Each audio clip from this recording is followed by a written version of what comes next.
Je bénirai l'Éternel en tout temps. Ses louanges seront toujours dans ma bouche. Oh, j'aime qu'on ait un problème. Et puis qu'elle est content comme ça. Ah, m'pas caché, Dieu. Depuis que commence à lire Bible chaque jour, je senti charge problème moi yo sorti sous dôme. Oh, si c'est comme ça, moi pour aller couvrir acheter un Bible. Dégagez au marché. Mais en attendant, ou qu'attendez radio télévision d'espoir? Radio Vision d'Espoir. Oh, moi t'attendais une annonce comme ça, oui. Mais qui ça a te dit? Lecture de la Bible en un an. Une émission qui vous accompagne à la découverte des trésors cachés de la parole de Dieu sur Radio Télévision d'Espoir. Chaque jour de 11h à 11h30 du matin, excepté mercredi 5h30, 6h de l'après-midi, samedi 7h30, 8h du matin, avec les sœurs Chantal Saint-Hubert, Claude Louis Orisma et votre servante Maudeline Maurice Hilaire.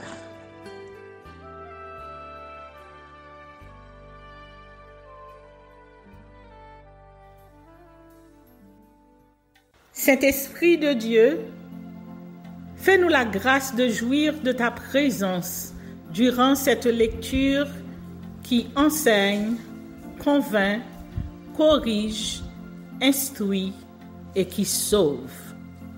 Au nom de Jésus. Amen. Deutéronome chapitre 4. Exhortation. Maintenant, Israël, écoute les lois et les ordonnances que je vous enseigne. Mettez-les en pratique afin que vous viviez et que vous entriez en possession du pays que vous donne l'Éternel, le Dieu de vos pères. Vous n'ajouterez rien à ce que je vous prescris et vous n'en retrancherez rien, mais vous observerez les commandements de l'Éternel, votre Dieu, tels que je vous les prescris. Vos yeux ont vu ce que l'Éternel a fait à l'occasion de Baal-Péor. L'Éternel, ton Dieu, a détruit du milieu de toi tous ceux qui étaient allés après Baal-Péor. Et vous, qui vous êtes attachés à l'Éternel, votre Dieu, vous êtes aujourd'hui tous vivants. Voici, je vous ai enseigné des lois et des ordonnances, comme l'Éternel, mon Dieu, me l'a commandé, afin que vous les mettiez en pratique dans le pays dont vous allez prendre possession. Vous les observerez et vous les mettrez en pratique. Car ce sera là votre sagesse et votre intelligence aux yeux des peuples qui entendront parler de toutes ces lois et qui diront: cette grande nation est un peuple absolument sage et intelligent. Quelle est, en effet, la grande nation qui est des dieux aussi proches que l'Éternel, notre Dieu, l'est de nous toutes les fois que nous l'invoquons? Et quelle est la grande nation qui est des lois et des ordonnances justes, comme toute cette loi que je vous présente aujourd'hui? Seulement, prends garde à toi et veille attentivement sur ton âme tous les jours de ta vie, de peur que tu n'oublies les choses que tes yeux ont vues et qu'elles ne sortent de ton cœur. Enseigne-les à tes enfants et aux enfants de tes enfants. Souviens-toi du jour où tu te présentas devant l'Éternel, ton Dieu, à Horeb, lorsque l'Éternel me dit: assemble auprès de moi le peuple. Je veux leur faire entendre mes paroles, afin qu'ils apprennent à me craindre tout le temps qu'ils vivront sur la terre, et afin qu'ils les enseignent à leurs enfants. Vous vous approchâtes et vous vous tîntes au pied de la montagne. La montagne était embrasée et les flammes s'élevaient jusqu'au milieu du ciel. Il y avait des ténèbres, des nuées, de l'obscurité. Et l'Éternel vous parla du milieu du feu. Vous entendîtes le son des paroles, mais vous ne vîtes point de figure, vous n'entendîtes qu'une voix. Il publia son alliance, qu'il vous ordonna d'observer, les 10 commandements. Et il les écrivit sur 2 tables de pierre.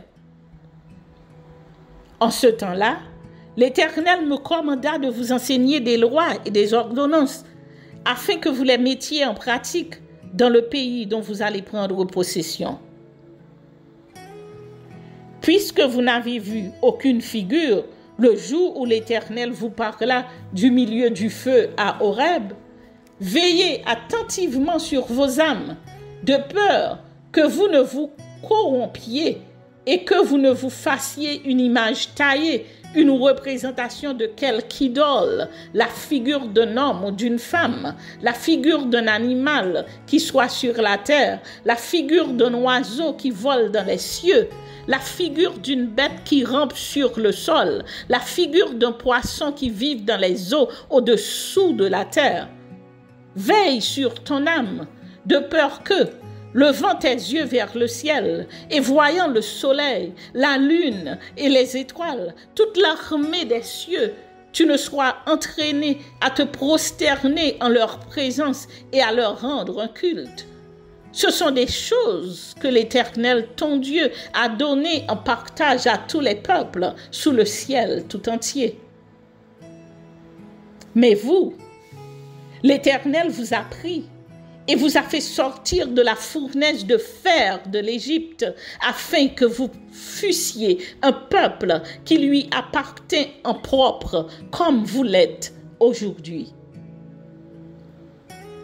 Et l'Éternel s'irrita contre moi à cause de vous, et il jura que je ne passerai point le Jourdain, et que je n'entrerai point dans le bon pays que l'Éternel, ton Dieu, te donne en héritage. Je mourrai donc en ce pays-ci. Je ne passerai point le Jourdain, mais vous le passerez et vous posséderez ce bon pays. Veillez sur vous, afin de ne point mettre en oubli l'alliance que l'Éternel, votre Dieu, a traitée avec vous, et de ne point vous faire d'image taillée de représentation quelconque que l'Éternel, ton Dieu, t'ait défendu. Car l'Éternel, ton Dieu, est un feu dévorant, un Dieu jaloux. Lorsque tu auras des enfants et des enfants de tes enfants, et que vous serez depuis longtemps dans le pays, si vous corrompez, si vous faites des images taillées, des représentations de quoi que ce soit, si vous faites ce qui est mal aux yeux de l'Éternel, votre Dieu, pour l'irriter, j'en prends aujourd'hui à témoin contre vous le ciel et la terre. Vous disparaîtrez par une mort rapide du pays dont vous allez prendre possession au-delà du Jourdain. Vous n'y prolongerez pas vos jours, car vous serez entièrement détruits. L'Éternel vous dispersera parmi les peuples, et vous ne resterez qu'un petit nombre au milieu des nations où l'Éternel vous emmènera.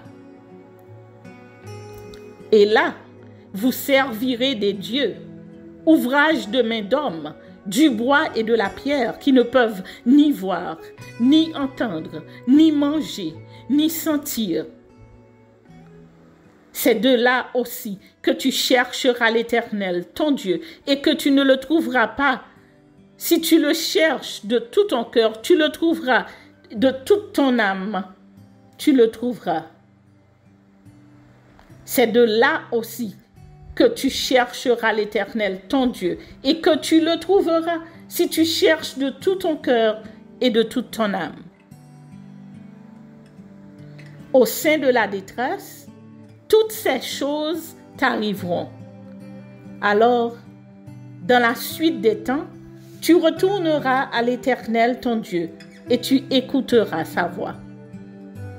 Car l'Éternel, ton Dieu, est un Dieu de miséricorde, qui ne t'abandonnera point et ne te détruira point. Il n'oubliera pas l'alliance de tes pères qu'il leur a jurée. Interroge les temps anciens qui t'ont précédé. Depuis le jour où Dieu créa l'homme sur la terre et d'une extrémité du ciel à l'autre, y eut-il jamais si grand événement et a-t-on jamais ouï chose semblable? Fut-il jamais un peuple qui entendit la voix de Dieu parlant du milieu du feu, comme tu l'as entendu, et qui soit demeuré vivant? Fut-il jamais un Dieu qui essaya de venir prendre à lui une nation du milieu d'une nation par des épreuves, des signes, des miracles et des combats, à main forte et à bras étendus, et avec des prodiges de terreur, comme l'a fait pour vous l'Éternel, votre Dieu, en Égypte et sous vos yeux? Tu as été rendu témoin de ces choses, afin que tu reconnusses que l'Éternel est Dieu, qu'il n'y en a point d'autre. Du ciel, il t'a fait entendre sa voix pour t'instruire, et sur la terre, il t'a fait voir son grand feu, et tu as entendu ses paroles du milieu du feu. Il a aimé tes pères, et il a choisi leur postérité après eux.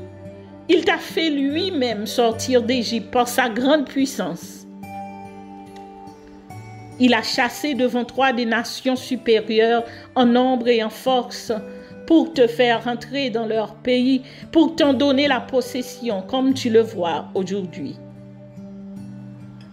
Sache donc en ce jour et retiens dans ton cœur que l'Éternel est Dieu, en haut dans le ciel et en bas sur la terre, et qu'il n'y en a point d'autre. Et observe ses lois et ses commandements que je te prescris, afin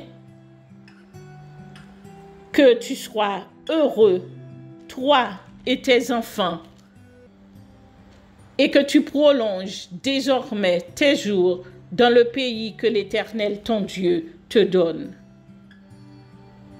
Alors, Moïse choisit 3 villes de l'autre côté du Jourdain, à l'Orient, afin qu'elles servissent de refuge aux meurtriers qui auraient involontairement tué son prochain, sans avoir été auparavant son ennemi, et afin qu'il pût sauver sa vie en s'enfuyant dans l'une de ces villes.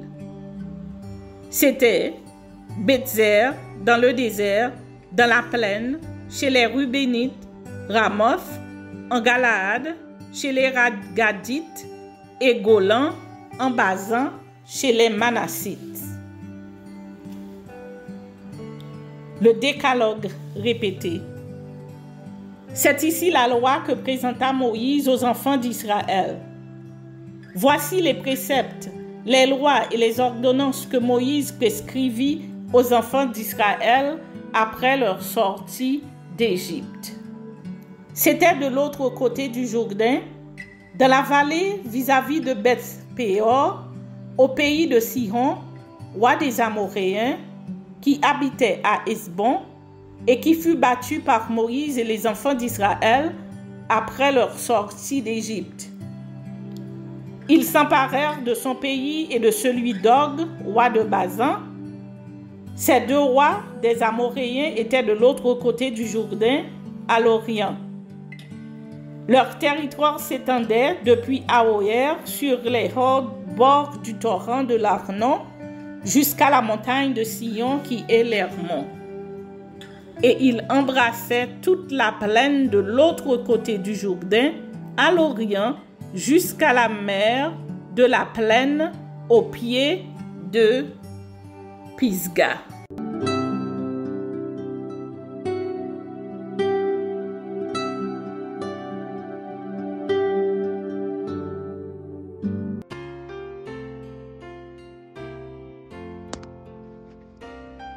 Introduction au livre du Cantique des Cantiques.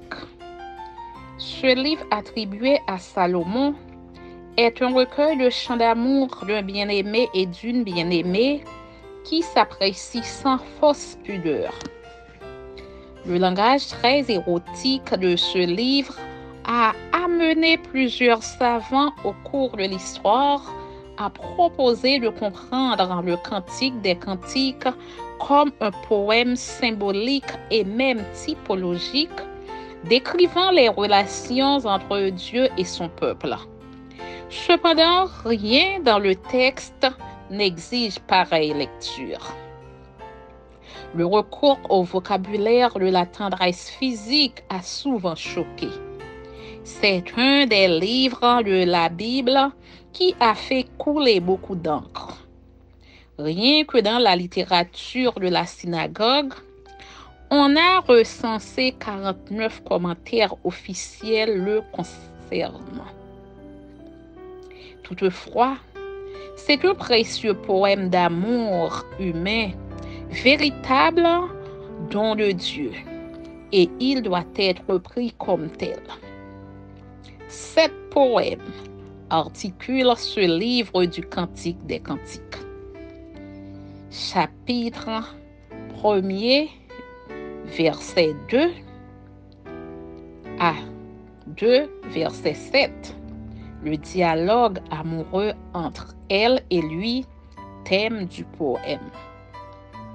Chapitre 2, 8 à 17. L'arrivée du bien-aimé. Le voici, il vient. C'est le chant de la bien-aimée. Chapitre 3 à 5. Elle rêve qu'elle le cherche et le trouve. Chapitre 5 à 6. Elle lui ouvre sa porte, mais trop tard.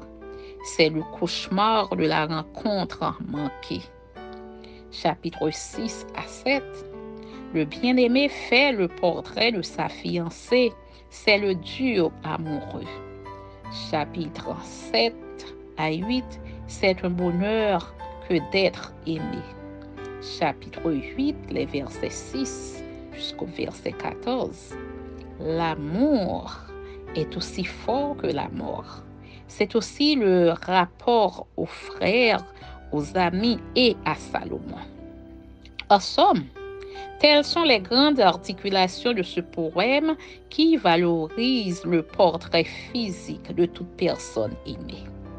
S'aimer et aimer son conjoint, c'est surtout savoir s'apprécier non seulement sur le plan moral, mais aussi sur le plan physique. L'amour est un don de l'Éternel pour tout couple. Ce livre contient les dialogues d'un homme et d'une femme qui se cherchent, se trouvent, se perdent et se recherchent. Des voix étrangères interrompent parfois ces dialogues. Ces interférences humaines entravent l'harmonie du couple qui souhaiterait vivre un amour continu. Ces personnages qui interfèrent sont les frères Salomon mentionnés à 6 reprises, les filles de Jérusalem évoquées 7 fois, et les cordes. En somme, l'amour est une flamme du Seigneur que même les grandes eaux ne peuvent éteindre. Amen.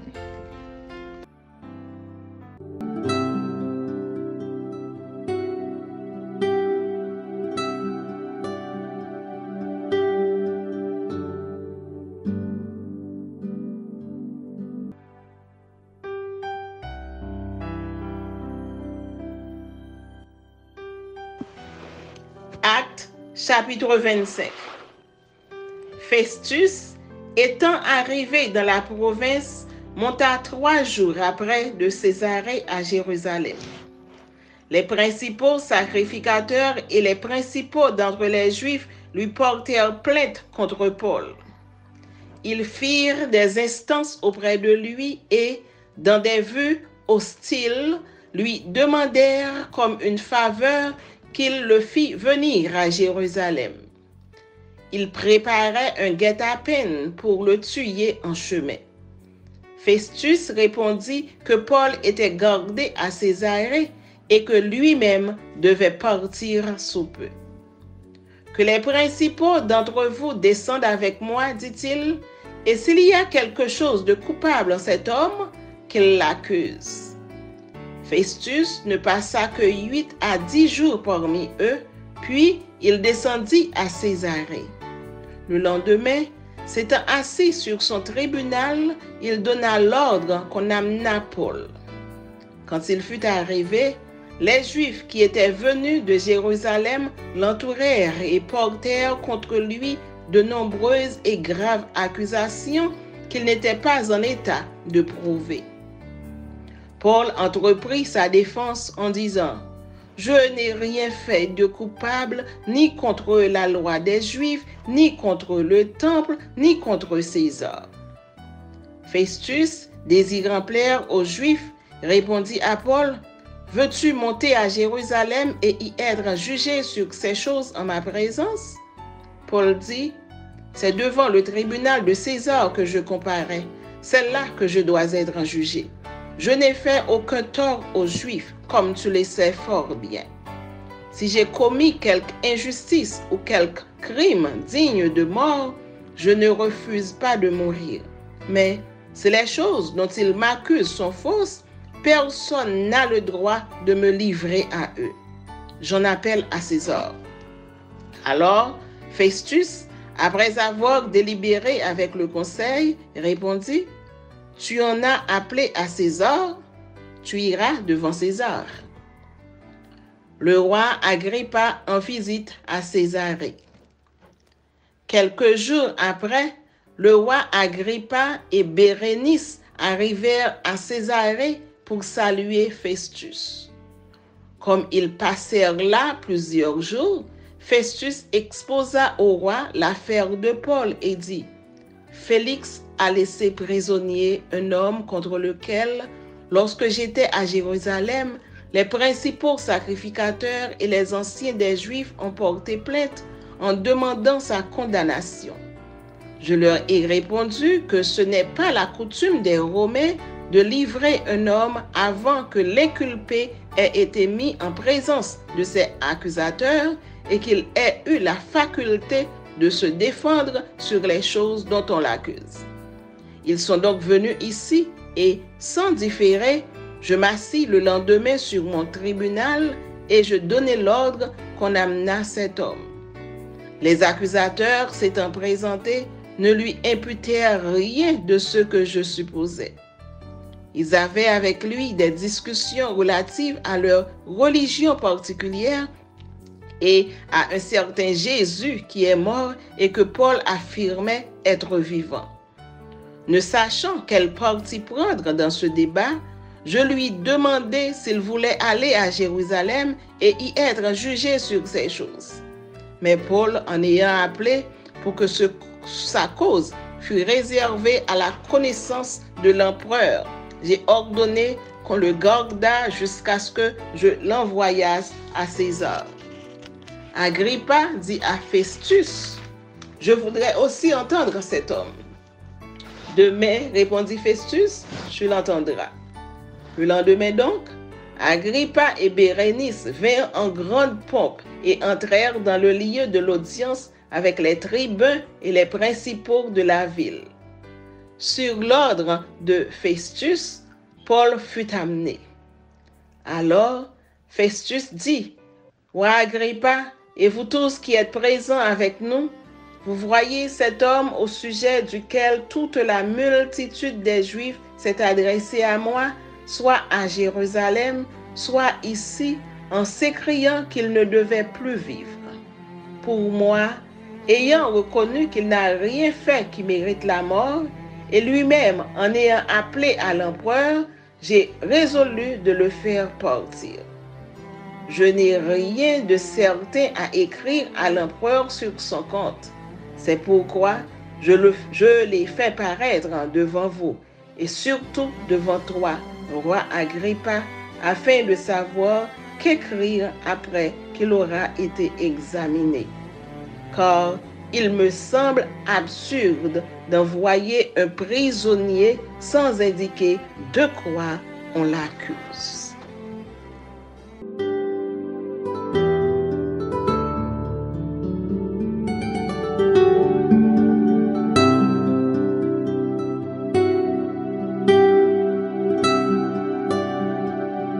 Merci Seigneur de nous donner le discernement dans la lecture de ta parole, que nous y prêtions attention afin d'appliquer notre cœur à la sagesse.